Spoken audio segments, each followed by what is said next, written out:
remember many years later, when I came to California, and I taught 1 year at San Jose State, I remember talking with one guy who was an administrator there at San Jose State. His goal in life, he told me, and this was 1970, he said, was to make $25,000 a year. That was his goal in life. And I said, yeah, well, my goal is to be the best Chicano historian.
My father was an immigrant from Durango in northern Mexico. And he met my mother sometime, I guess, in the 1930s, there along the border. My mother, on the other hand, came from a family also from northern Mexico, from the state of Chihuahua, but they were political refugees out of the Mexican Revolution of 1910. And they had lost everything. Actually, her grandfather lost his life. He was a supporter of Madero. And so he was killed, and the family fled with very little. So here you had my father, who actually, benefited from the revolution, so to speak, but my mother, whose family had lost everything. But they met there along the border. My mother was, in some ways, although they didn't have very much, but they had to, make do with what they had, and they settled. They did settle in the main barrio of South El Paso, but they settled just across the tracks in areas that were becoming a little bit more integrated or more mixed. But like a lot of the political refugees that fled, many of them had been well-to-do, whether they were Porfiristas or Maderistas and so forth, and they tended to still congregate after a few years after the revolution, like into the 1930s, where the politics had settled down a bit. But they came together socially.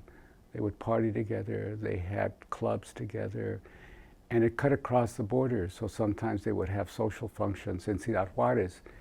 And it was in one of these social functions that my parents met at a dance. So my two older brothers, Richard and Edward, Richard who will go on to become a historian too, they were born first, 1942, and then I came along in 44, but I was born also in El Paso. So we grew up in El Paso. We never lived in the hardcore barrio of South El Paso, which is really, well, it's not just an immigrant barrio, there's also Mexican Americans there. But we always lived north of the tracks because already by then there was already migration from the south side to the northern side, and so we were now living in a little bit more mixed neighborhoods. We rented a house on Arizona Street, and that's the one that I remember the most in terms of growing up. My mother then had one more son, Leonard, after me, and then eventually my sister Alma was born. And So there was 5 of us, but also my grandmother on my mother's side and my aunt on my mother's side always lived with us. And so with an extended family within one household. And so they didn't know any English, so we grew up speaking Spanish with them. My mother always insisted that we go to Catholic schools. So all of us went to Catholic schools. We went, for elementary school, we went to St. Patrick's School, which was taught by the Sisters of Loretto. So that was kindergarten and all the way through 8th grade. St. Patrick's was a mixed elementary school. There were Mexican Americans, but I do remember we had a number of Anglo-Americans, probably mostly Irish, as I look back on it. And the school was on the northern side of the city, north of the downtown area. So I think I had I remember a good education. The nuns could be a bit strict, but not overly strict. And they certainly never punished us if they caught anyone speaking Spanish, like on the playgrounds. You weren't physically punished or reprimanded. Of course, that was happening in the public schools.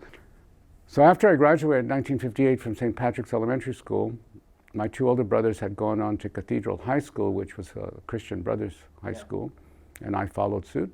I think overall a good education. It was a mixed school of Mexican Americans and Anglo Americans, again primarily Irish, I think. And the Christian Brothers were good instructors.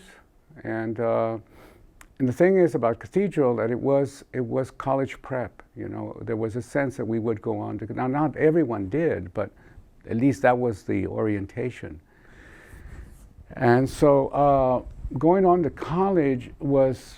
I mean, something that I expected to do, and plus one of my older brothers, Richard, he was already in college there at what would become, well, it was called Texas Western College there in El Paso. Later it would be UTEP, University of Texas El Paso. So he already had he was a pioneer in the family of going on to college. So I followed in his footsteps. I had gotten a scholarship to go to St. Edward's University in Austin, and when I graduated, and I graduated number 4 in my class, although admittedly there was only 80 students, but still number 4 is not bad. But the scholarship was so limited, you know, maybe $1,000. I don't forget what it was. I think it was less than that. But there was only way that my family could make up the difference. So I stayed home, and I did went to still Texas Western College. I'd always been interested in history and in politics. I never liked my science classes in high school. I didn't. I liked history, I liked social science, I liked literature.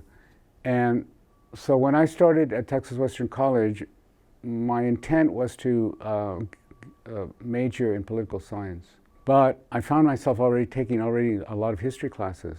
So within a year or so, I just shifted and majored in history and minored in political science. I took a history of the West and a couple of courses in U.S. diplomatic history. But there wasn't much of what we would later call Chicano history. I mean, there wasn't any discussion. Well, and number one, because hadn't much, a lot of research hadn't been yet done, but even had it been done, I don't think my professors were necessarily oriented toward kind of integrating that history. As I look back on it, my taking courses on Mexican history and Latin American history in some ways was, I look back on it, was a kind of a substitute for Chicano history because it gave me that Mexican background. It gave me my dad's history from Mexico. And so I think that was important to me.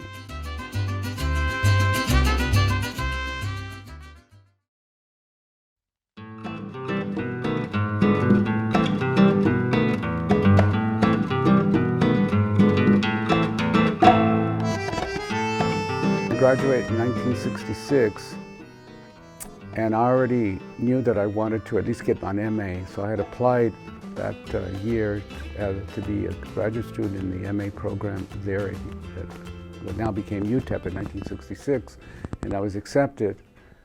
I think I was the only Mexican-American MA student at the time. I never had a Mexican-American professor, period, either as an undergraduate or as an MA student. And there weren't that many at Texas Western. One of the things that sticks in my memory, and I pass it on to my students, and this is the beginnings, I guess, of or furthering of my consciousness about issues of ethnicity and maybe race too. So this Professor Fuller, who I TA'd for my first year, he would do at least one visit to our discussion sections. And I think this was in the second semester. So he came to my discussion section, and I thought I did a pretty good job, getting the students to discuss, or also he would want us to go over some of the material, and I thought I did a good job.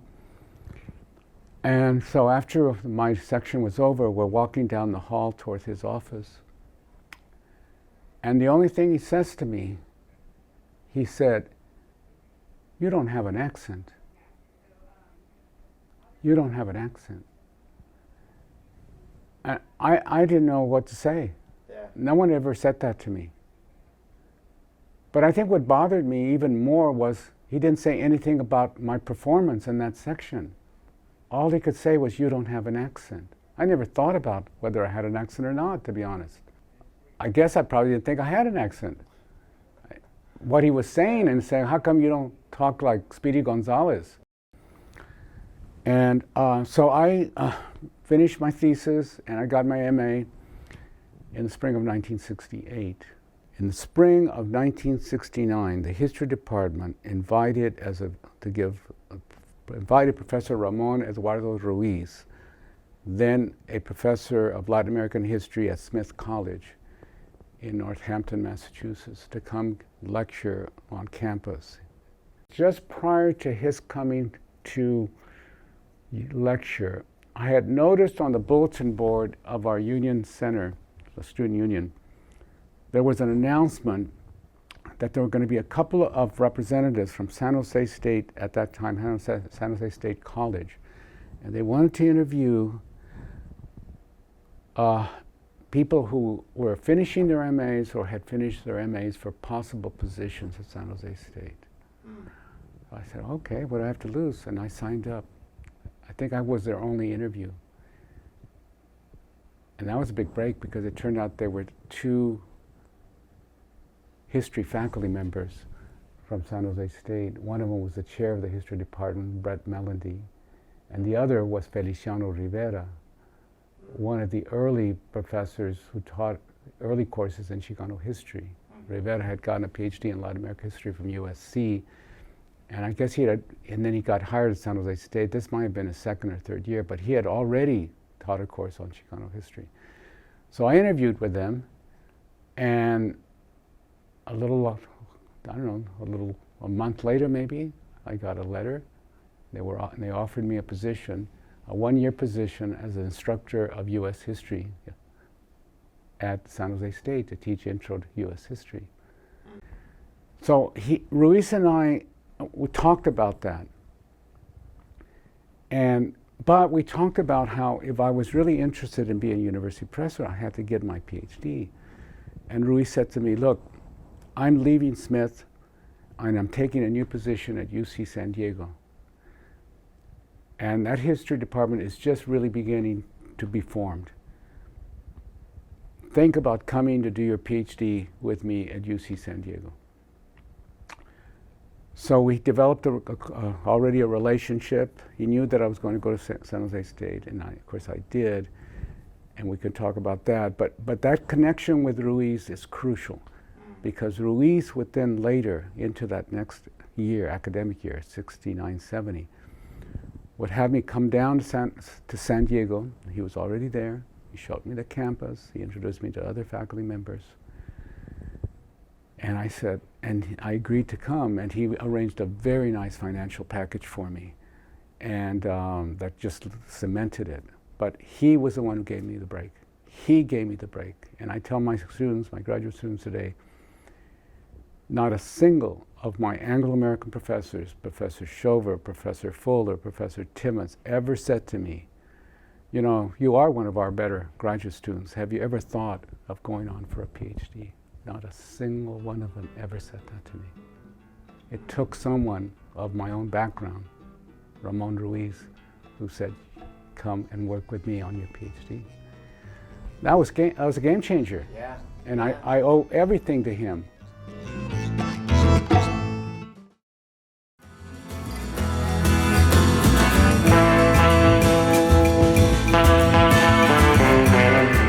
So I started in the fall of 1969 as an instructor at San Jose State. I had 3 intro U.S. history classes, and then I had the one Chicano history class that I would teach both in the fall and the spring semester.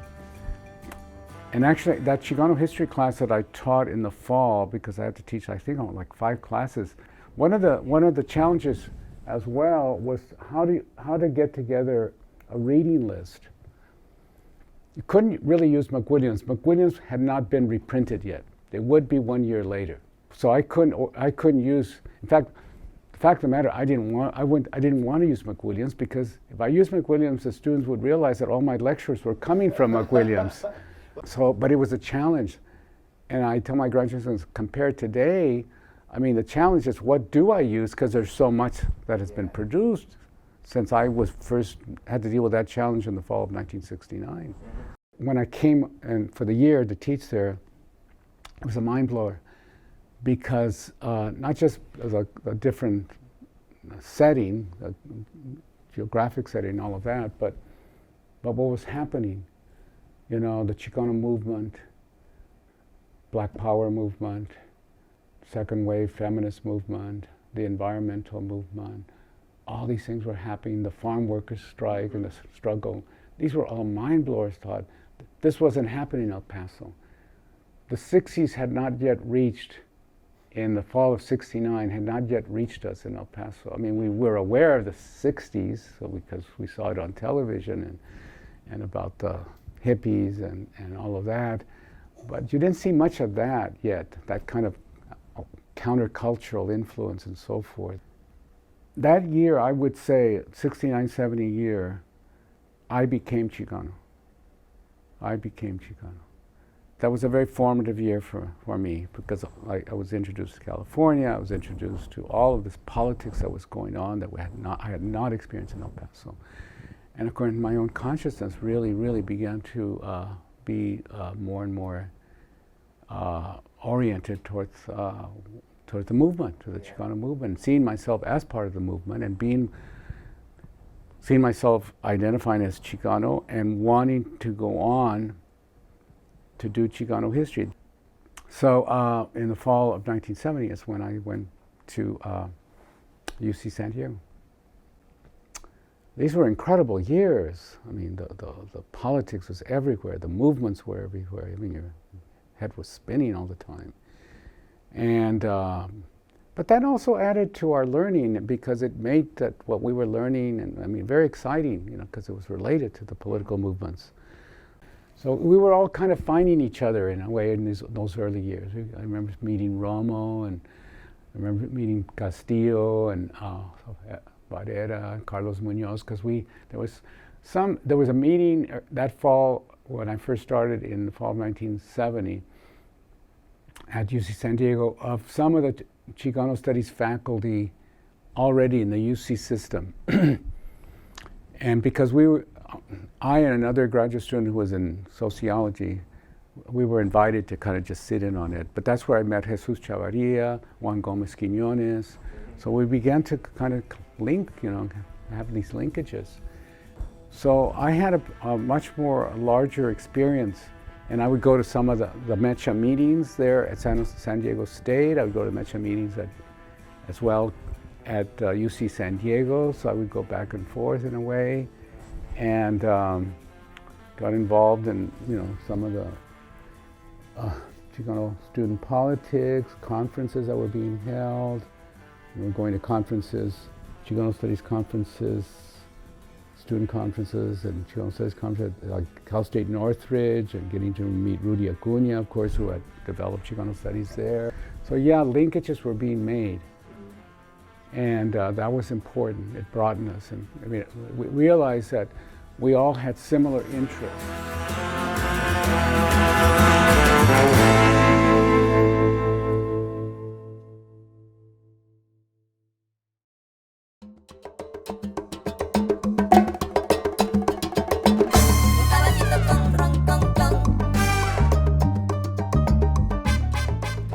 I finished, and I had already been recruited here to UC Santa Barbara. I came here in 1975. I was hired as a Chicano historian, someone to do Chicano history. There had been an announcement for that, and I applied. But it was a position, both in history and Chicano studies, it was a joint appointment. So I was hired as a joint appointment. I had an office both in history and Chicano studies, and I had that for many years. And, but my principal responsibility was to develop and do courses in Chicano history, which I had no problems with. That's how I saw myself. Now, I was hired as a joint appointment. History department was big, maybe 45 faculty. Chicano studies was still developing. It started offering classes in 1970. And they were all housed together in a barracks building that's still there. It's called Building 406. And that's a historic building because that's where it all started in terms of Chicano. The department was housed there, faculty was housed there, the research center was housed there, and the Chicano Studies library collection, such as it was then, was also housed there. And actually there was a fourth unit, which was the Chicano EOP program, the Educational Opportunities Program, which helped a lot of incoming Chicano students. So we were all housed together in this barracks building because this location where UCSB developed was a former Marine base. Department of Chicano Studies here, I think, if I'm not mistaken, was the first Department of Chicano Studies in the UC system. And because UCLA didn't start with a department, they started with a research center, rather, strong research center, and they published the journal Aslan, of course. But they didn't have a department. That would come later in the 90s as a result of student demonstrations.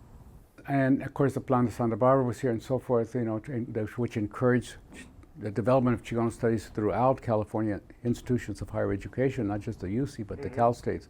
And some of the Cal States were already ahead. As I mentioned, San Diego State already had a Chicano studies department when I got there in 1970. Rudy Acuña was already developing an extensive Chicano studies department in Northridge, which would become the largest one. But of course, we shouldn't forget that the catalyst for this, as I tell my students, it wasn't that the chancellor here all of a sudden woke up one morning and said, oh, it would be great to have Chicano studies, wouldn't it be great to have more Chicano students. No, that came as a result of protests and demonstrations. So it was that push by students, as it was happening in other parts of the country as well in terms of ethnic studies. That's what was the catalyst for finally, they said, okay, well, let's have the ethnic studies, Ethnic studies, Chicano studies, begins as political institutions, both good and bad.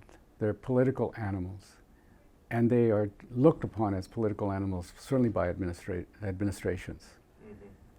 And I've always argued to administrators and deans, to chancellors, to vice chancellors, to treat us no different than any other academic department. Don't treat us just out of politics, but treat us as any other academic department and hold us to the same academic standards. Do they listen? Here and there? But I think anything that comes, if any issue that relates to ethnic studies and maybe also to departments like feminist studies, but certainly ethnic studies, I think most administrators first react politically. What's it going to cost us politically? How do we best deal with the issue politically? Not academically, but politically. That's an issue that's been there for 50 years, and it's still there.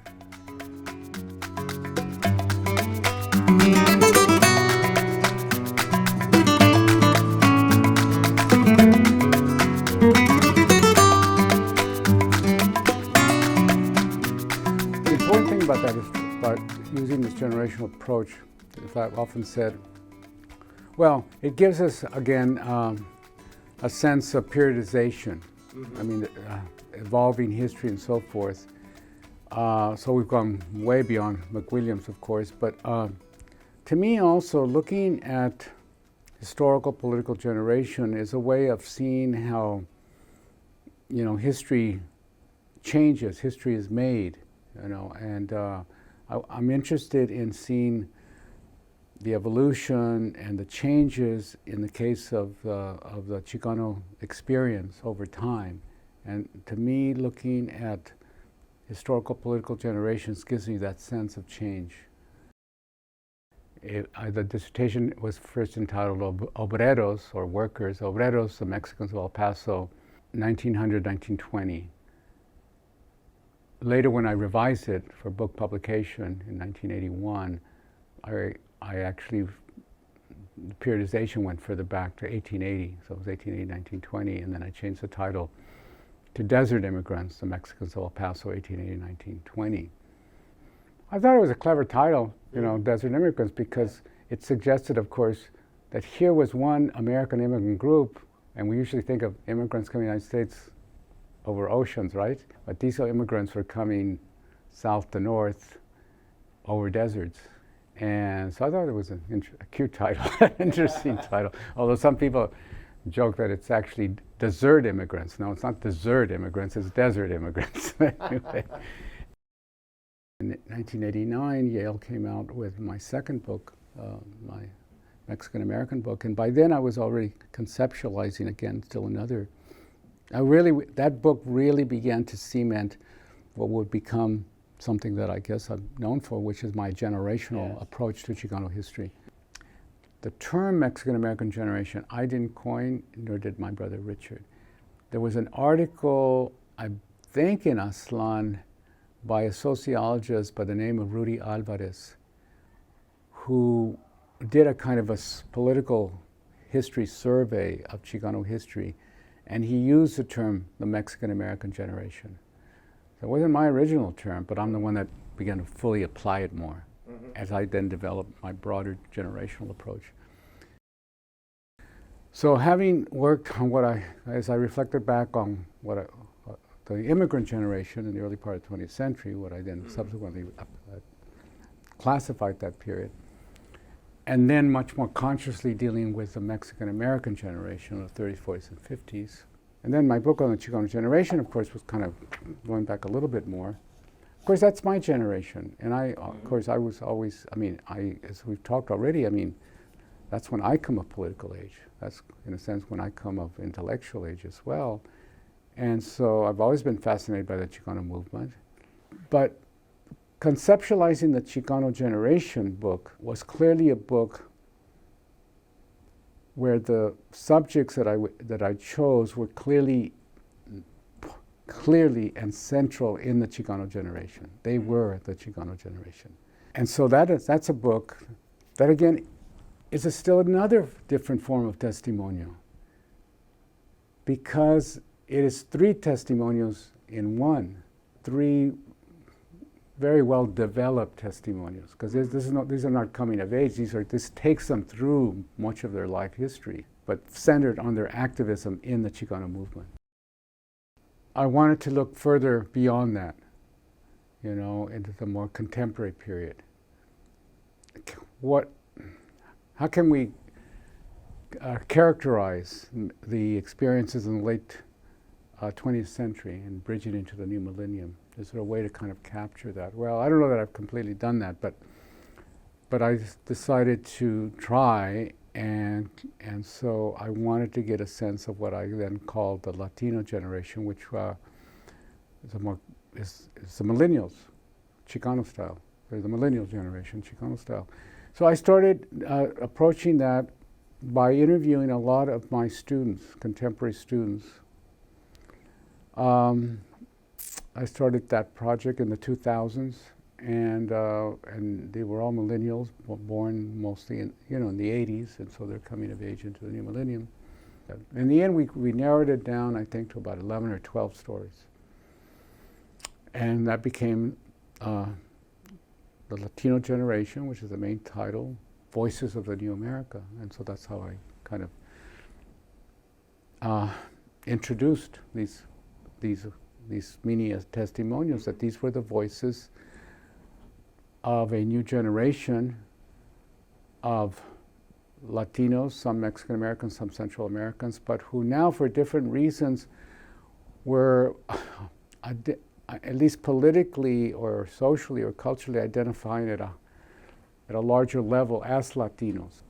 So in a way, I've bridged my own work in Chicano history has now bridged into the new millennium. So I've gone from, well, if you go back to that early work that I did as a graduate student on the Californios of San Diego in the 1850s, so I've bridged a portion of the 19th century, and then my dissertation and published first book on desert immigrants does go back to connect with the late 19th century. And then my subsequent work has carried me pretty much through the 20th century, Mexican-American immigrant generation, Mexican-American generation, Chicano generation, and now I broached into the new century.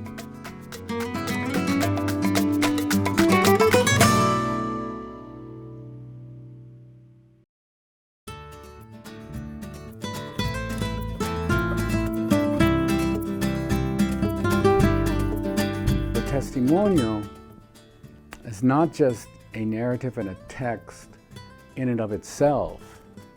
It's not just an academic exercise. It is that, but it's not just that alone. It really is to try to influence people to carry on the struggle. So you read it, you think about it, you reflect on the story, and then very significantly a testimony is hopefully you're going to act on it. How am I going to carry Bert Corona's legacy on? Working with immigrants, with, in working class people and so forth.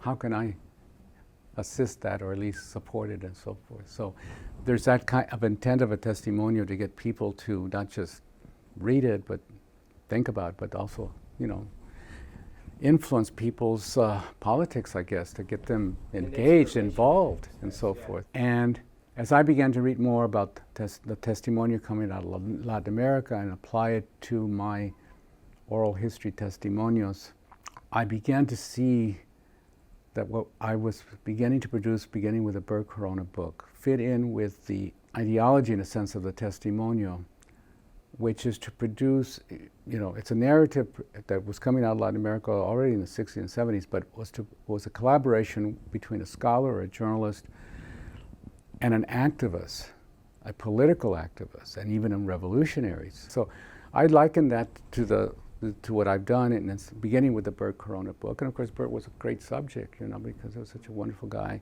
great story, community leader, labor leader. It was almost the urban equivalent of Cesar Chavez. If Cesar was the first to successfully organize farm workers, Bert, in his later years, or the last quarter of his years maybe, successfully organized undocumented immigrant workers.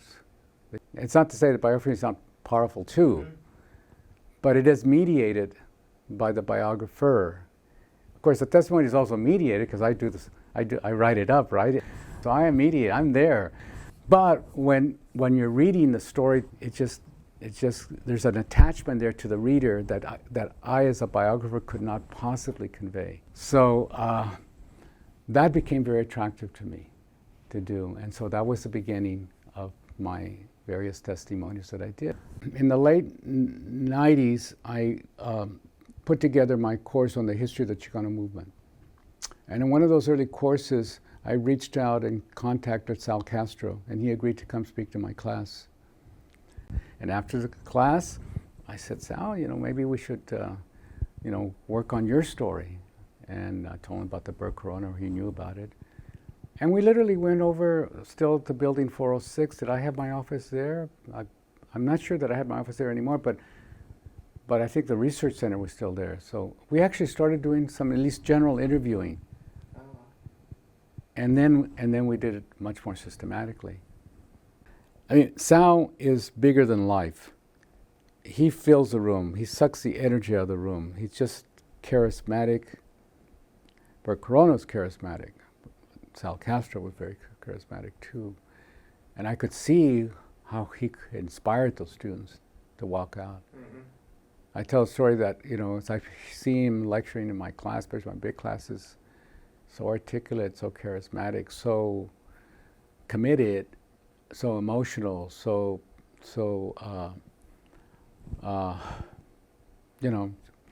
just in the way that he would talk about the walkouts. I mean, I said to myself, gee, I'd walk out with him right now. Yeah. I don't care what I'd walk out right now with him. So, incredible person. And but I wanted to make sure that I got his voice, translated his voice onto the page. So as I would write each chapter, or certainly sections of chapter, I would go over my tape recordings and follow along in the transcript, either filling in, but just getting his voice into my head, and then I'd start. And people have said to me, you've captured his voice, you know, and to me that's a great compliment, because that's what I set out to do. I mean, I was very moved and honored when I was informed that the Oral History Association, which is a national organization, were giving me this award in oral history, but it's their award in oral history linked to social justice, and that made it even more special. Because I feel that so much of my work, if not all my work, has been geared toward issues of social justice. And certainly the testimonials have certainly been connected with issues of social justice. So I was very honored by that, and it just kind of made it all worthwhile.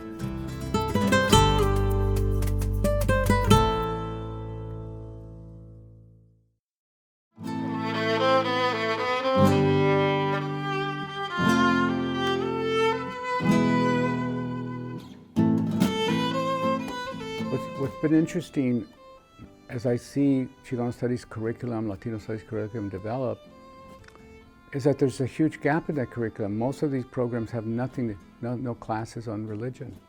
And how can you study an ethnic group like this, or any ethnic group, without paying some attention to the role of religion, for good or bad? But that's an important element in a people's culture. So I kind of brokered still another field in a way, because very little had been done on Chicano Catholic history. And I guess my own Catholic background probably, in a way, was part of orienting me in that way. And so I decided to do a monograph on Chicano Catholic history. And again, it was similar in organization to my Mexican-American Generation book, because there were a series of case studies of Chicano Catholic history, of individuals or groups or leaders, and although I have some chapters that deal more with Chicano Catholic culture. So it was kind of it had a lot of diversity in it, but it did break new grounds, because we didn't really have much in the area of Chicano historiography, specifically on religious history. But for me now, to be a Catholic, and I call myself a Catholic, but to be a Catholic is for me to be a liberationist. To me, that's the only relevant way of being a Catholic, if you are a liberationist, meaning that you apply or accept liberation theology, not in an abstract way, but at least that you support causes that deal with issues of poverty and oppression, and that has to be prioritized. A priest, to me, is more attractive politically if they are liberationists. I'm very now bored if I go to Mass and I hear priests giving their homilies and sermons, and they're only talking about personal salvation and personal sin. I mean, it's all right up to a point, but it's not what I'd like to hear. In contrast to Father Olivares, who by all accounts, as a liberationist, always linked his homilies, his reading of the Bible, his interpretation of the biblical message, to liberationist themes, to social issues, the plight of immigrants, the plight of the refugees coming in from Central America in the 80s and so forth. He always linked the two. And to me, that's great. That's what I would like to hear a lot more at our churches. You don't hear enough of that, you know? And so that's why I ultimately decided to do the biography of Father Olivares. So I think I was hopeful that would help to influence more development, and it has to some degree. I think we're seeing a field developing in terms of Chicano Latino religious studies, if you will, and so hopefully the work that I've done and in some ways continue helps to influence that.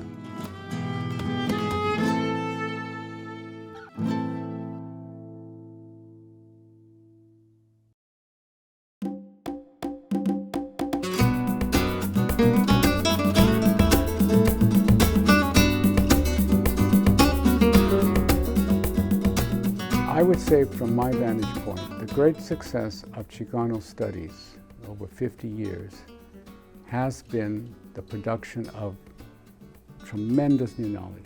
That is the success. And that's where I see myself, and that's where I, feel that I've kind of helped, that's been very fulfilling to me to be part of that production over the at least 50 years.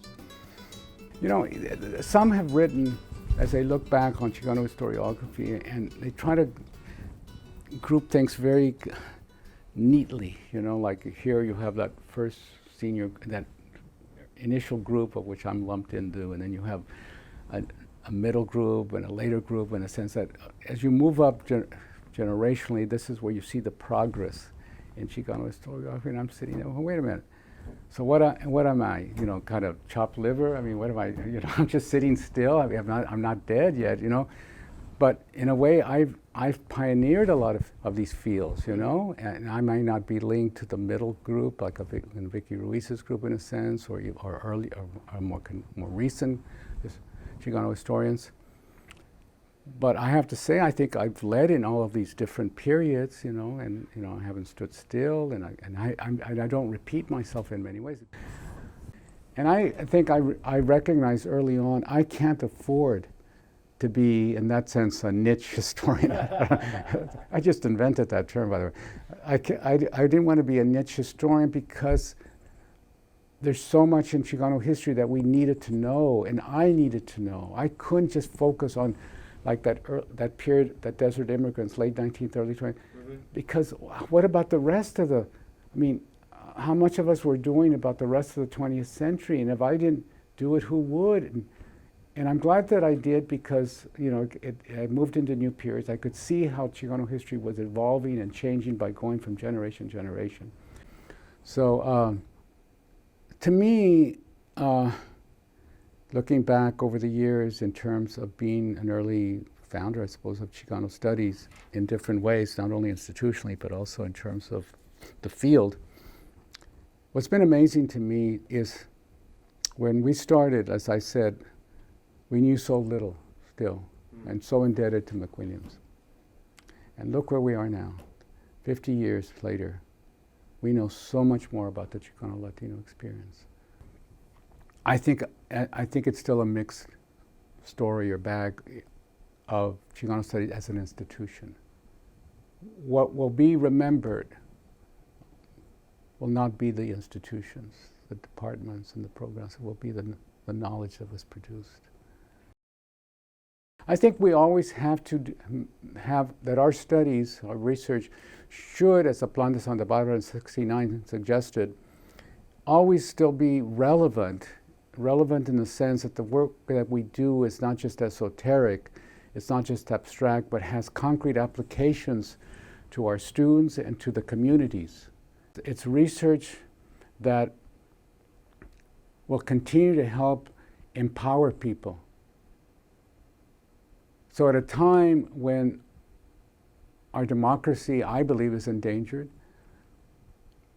and we have threats against immigrants and against Latinos and other minority peoples, and there's been a resurgence of more overt racism in this country, we need to know that people have historically struggled and that they have pushed the further democratization of the United States. And the work that we do has to empower people to the same extent. Yes, they did it in the 60s. Yes, they even did it in the 30s. And yet, and even those immigrants in the early 20th century, they were organizing in some ways for their rights also. And that kind of history, I think, then becomes very relevant to the present. It's a living history. It's a relevant history. And I think that's the kind of work that we always need to be cognizant of. And to realize that we're not anywhere near done, you know, and this is still in many ways still part of the beginning.